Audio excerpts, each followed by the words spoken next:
بسم الله الرحمن الرحيم. الحمد لله الذي أنزل على عبده الكتاب ولم يجعل له عوجا قيما لينذر بأسا شديدا من لدنه ويبشر المؤمنين الذين يعملون الصالحات أن لهم أجرا حسنا ماكثين فيه أبدا وينذر الذين قالوا اتخذ الله ولدا ما لهم به من علم ولا لآبائهم كبرت كلمة تخرج من أفواههم إن يقولون إلا كذبا فلعلك باخع نفسك على آثارهم إن لم يؤمنوا بهذا الحديث أسفا إنا جعلنا ما على الأرض زينة لها لنبلوهم أيهم أحسن عملا وإنا لجاعلون ما عليها صعيدا جرزا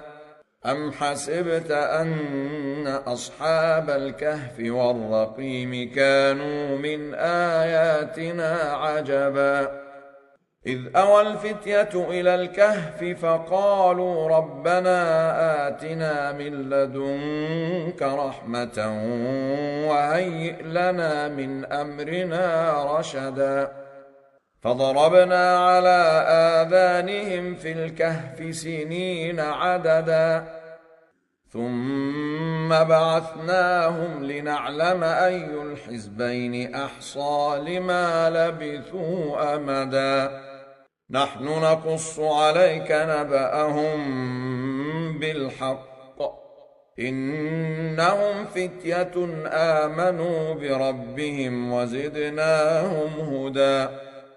وربطنا على قلوبهم إذ قاموا فقالوا ربنا رب السماوات والأرض لن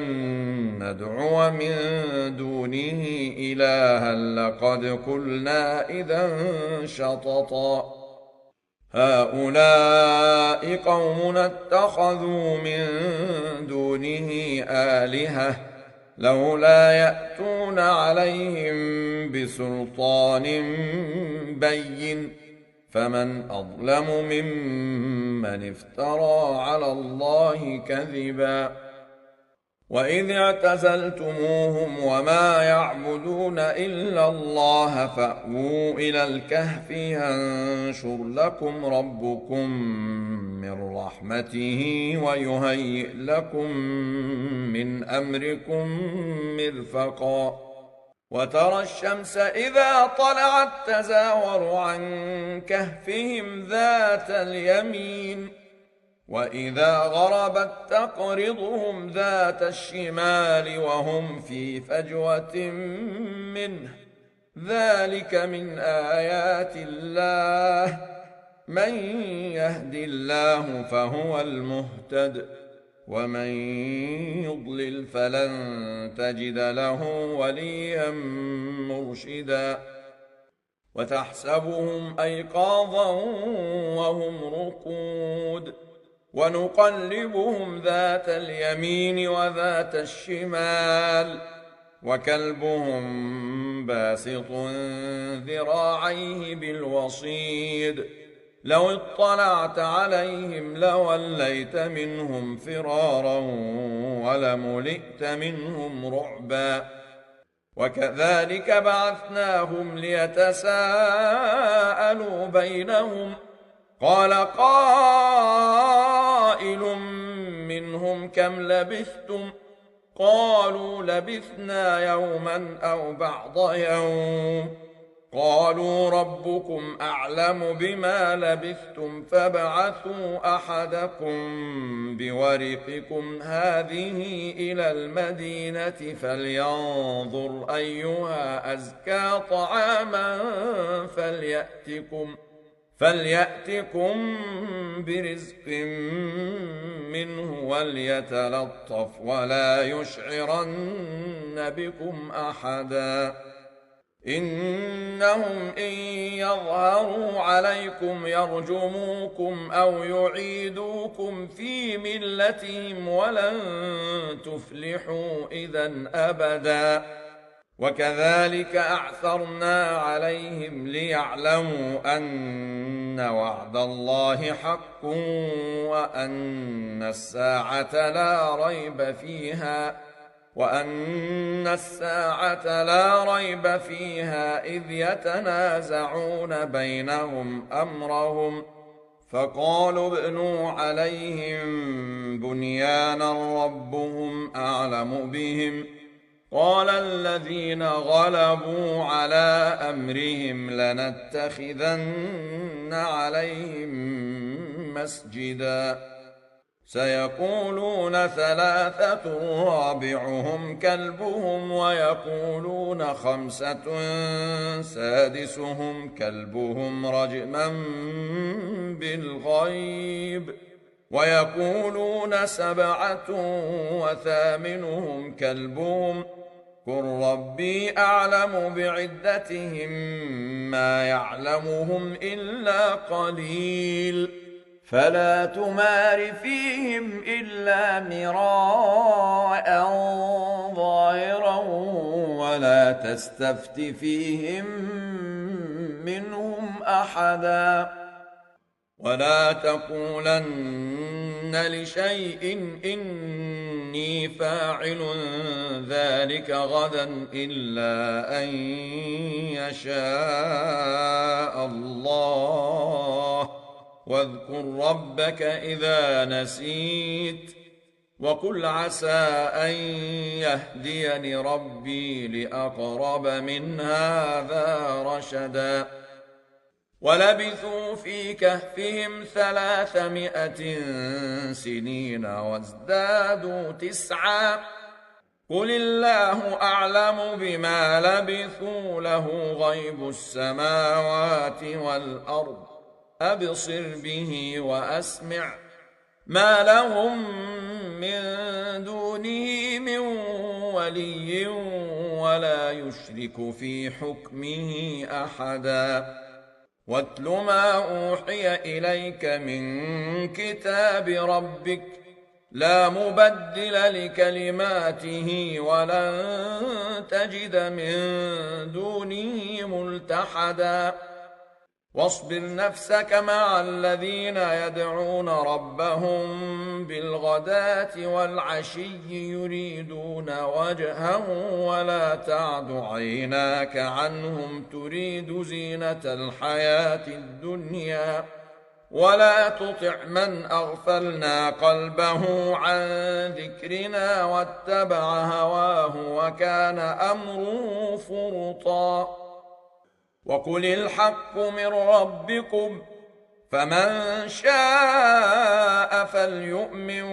ومن شاء فليكفر إنا أعتدنا للظالمين نارا أحاط بهم سرادقها وإن يستغيثوا يغاثوا بماء كالمهل يشوي الوجوه بئس الشراب وساءت مرتفقا إن الذين آمنوا وعملوا الصالحات إنا لا نضيع أجر من أحسن عملا أولئك لهم جنات عدن تجري من تحتهم الأنهار يحلون فيها من أساور من ذهب ويلبسون ثيابا خضرا من سندس واستبرق متكئين فيها على الأرائك نعم الثواب وحسنت مرتفقا واضرب لهم مثل الرجلين جعلنا لأحدهما جنتين جنتين من أعناب وحففناهما بنخل وجعلنا بينهما زرعا كلتا الجنتين آتت أكلها ولم تظلم منه شيئا وفجرنا خلالهما نهرا وكان له ثمر فقال لصاحبه وهو يحاوره أنا أكثر منك مالا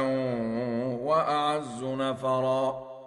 ودخل جنته وهو ظالم لنفسه قال ما أظن أن تبيد هذه أبدا وما أظن الساعة قائمة ولئن رددت إلى ربي لأجدن خيرا منها منقلبا قال له صاحبه وهو يحاوره أكفرت بالذي خلقك من تراب ثم من نطفة ثم سواك رجلا لكن هو الله ربي ولا أشرك بربي أحدا ولولا إذ دخلت جنتك قلت ما شاء الله لا قوة إلا بالله إن ترني أنا أقل منك مالا وولدا فعسى ربي أن يؤتيني خيرا من جنتك ويرسل عليها حسبانا من السماء فتصبح صعيدا زلقا أو يصبح ماؤها غورا فلن تستطيع له طلبا وأحيط بثمره فأصبح يقلب كفيه على ما أنفق فيها وهي خاوية على عروشها ويقول يا ليتني لم أشرك بربي أحدا ولم تكن له فئة ينصرونه من دون الله وما كان منتصرا هنالك الولاية لله الحق هو خير ثوابا وخير عقبا واضرب لهم مثل الحياة الدنيا كماء إن أنزلناه من السماء فاختلط به نبات الأرض فأصبح هشيما تذروه الرياح وكان الله على كل شيء مقتدرا المال والبنون زينة الحياة الدنيا والباقيات الصالحات خير عند ربك ثوابا وخير أملا ويوم نسير الجبال وترى الأرض بارزة وحشرناهم فلم نغادر منهم أحدا وعرضوا على ربك صفا لقد جئتمونا كما خلقناكم أول مرة بل زعمتم أن لن نجعل لكم موعدا ووضع الكتاب فترى المجرمين مشفقين مما فيه ويقولون يا ويلتنا ما لهذا الكتاب لا يغادر صغيرة ولا كبيرة إلا أحصاها ووجدوا ما عملوا حاضرا ولا يظلم ربك أحدا وإذ قلنا للملائكة اسجدوا لآدم فسجدوا إلا إبليس كان من الجن ففسق عن أمر ربه أفتتخذونه وذريته أولياء من دوني وهم لكم عدو بئس للظالمين بدلا ما أشهدتهم خلق السماوات والأرض ولا خلق أنفسهم وما كنت متخذ المضلين عضدا ويوم يقول نادوا شركائي الذين زعمتم فدعوهم فلم يستجيبوا لهم وجعلنا بينهم موبقا ورأى المجرمون النار فظنوا أنهم مواقعوها ولم يجدوا عنها مصرفا ولقد صرفنا في هذا القرآن للناس من كل مثل وكان الإنسان أكثر شيء جدلا وما منع الناس أن يؤمنوا إذ جاءهم الهدى ويستغفروا ربهم إلا أن تأتيهم سنة الأولين أو يأتيهم العذاب قبلا وما نرسل المرسلين إلا مبشرين ومنذرين ويجادل الذين كفروا بالباطل ليدحضوا به الحق واتخذوا آياتي وما أنذروا هزوا ومن أظلم ممن ذكر بآيات ربه فأعرض عنها ونسي ما قدمت يداه إنا جعلنا على قلوبهم أكنة أن يفقهوه وفي آذانهم وقرا وإن تدعهم إلى الهدى فلن يهتدوا إذن أبدا وربك الغفور ذو الرحمة لو يؤاخذهم بما كسبوا لعجل لهم العذاب بل لهم موعد لن يجدوا من دونه موئلا وتلك القرى أهلكناهم لما ظلموا وجعلنا لمهلكهم موعدا وإذ قال موسى لفتاه لا أبرح حتى أبلغ مجمع البحرين أو أمضي حقبا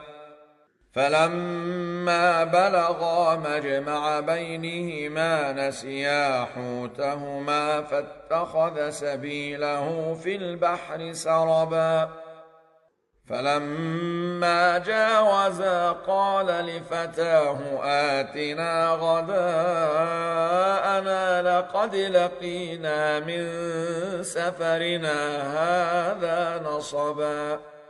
قال أرأيت إذ أوينا إلى الصخرة فإني نسيت الحوت وما أنسانيه إلا الشيطان أن أذكره واتخذ سبيله في البحر عجبا قال ذلك ما كنا نبغ فارتدا على آثارهما قصصا فوجدا عبدا من عبادنا آتيناه رحمة من عندنا وعلمناه من لدنا علما قال له موسى هل أتبعك على أن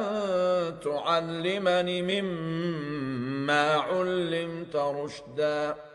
قال إنك لن تستطيع معي صبرا وكيف تصبر على ما لم تحط به خبرا قال ستجدني إن شاء الله صابرا ولا أعصي لك أمرا قال فإن اتبعتني فلا تسألني عن شيء حتى أحدث لك منه ذكرا فانطلقا حتى إذا ركبا في السفينة خرقها قال أخرقتها لتغرق أهلها لقد جئت شيئا إمرا قال ألم أقل إنك لن تستطيع معي صبرا قال لا تؤاخذني بما نسيت ولا ترهقني من أمري عسرا فانطلقا حتى إذا لقيا غلاما فقتله قال أقتلت نفسا زكية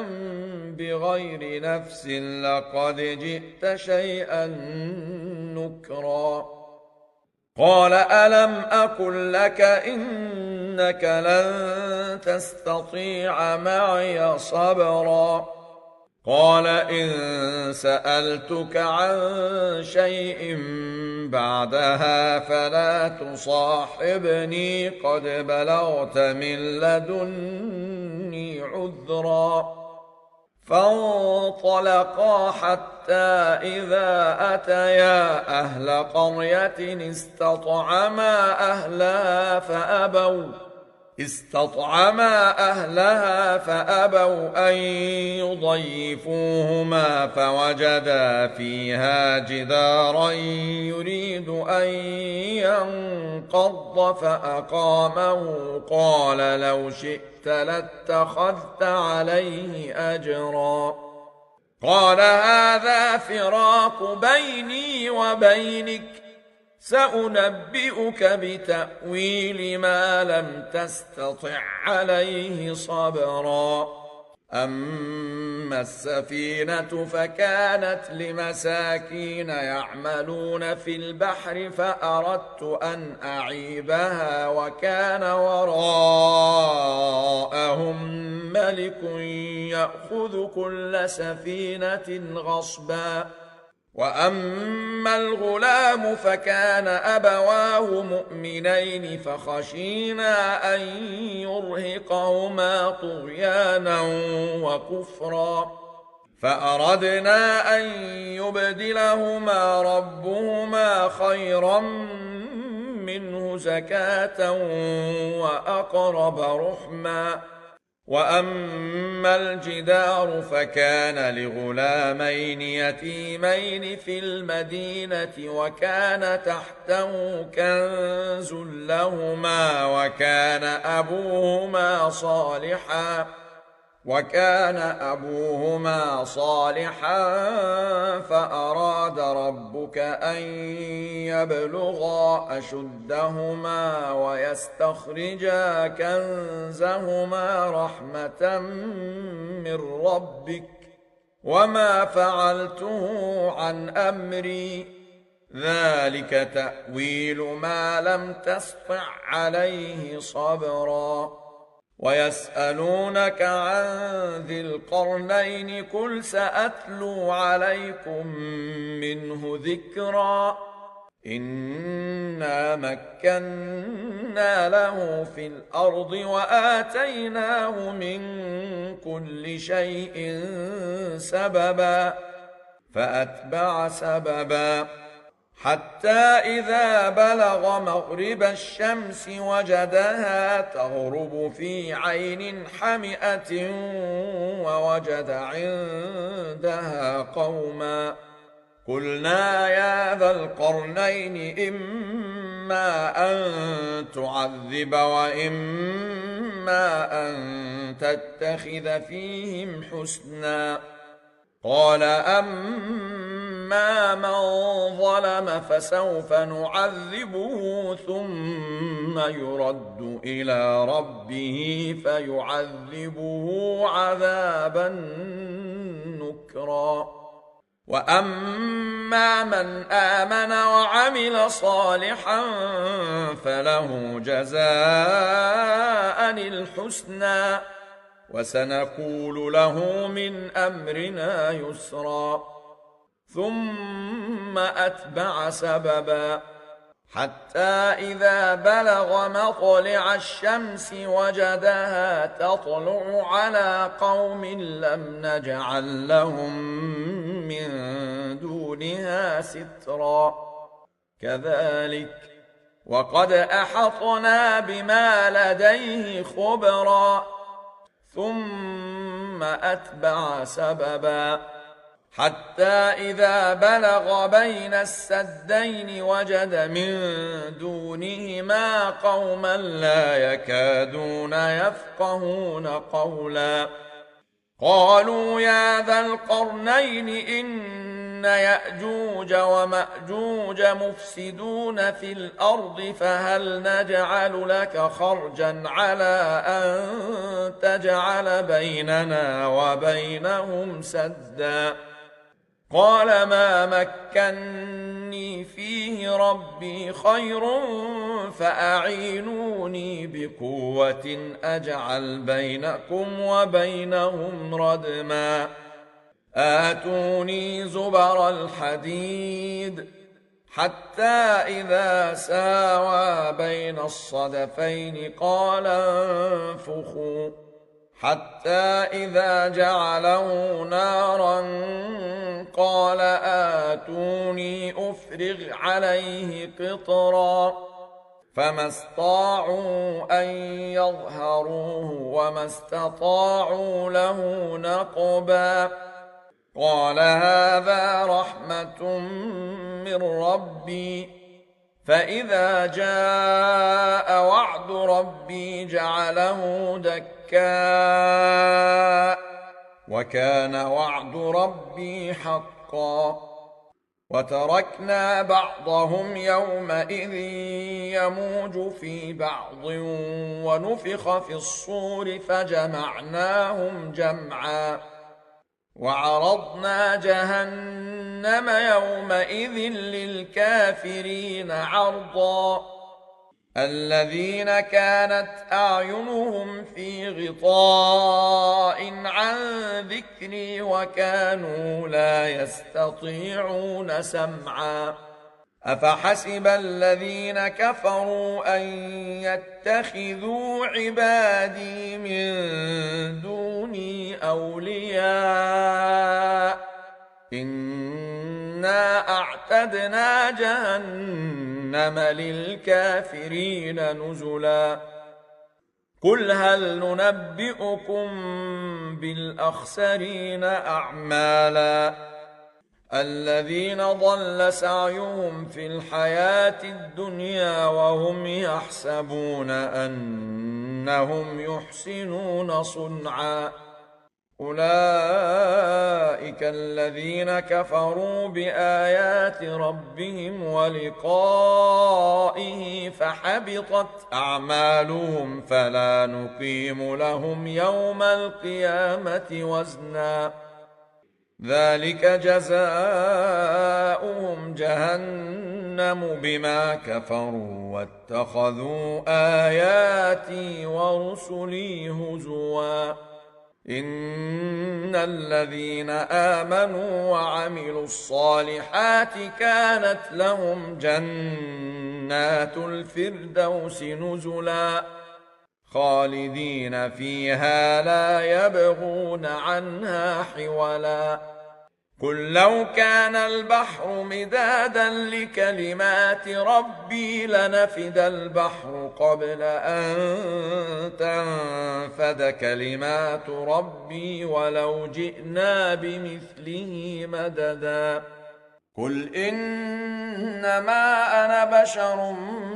مثلكم يوحى إلي أنما إلهكم إله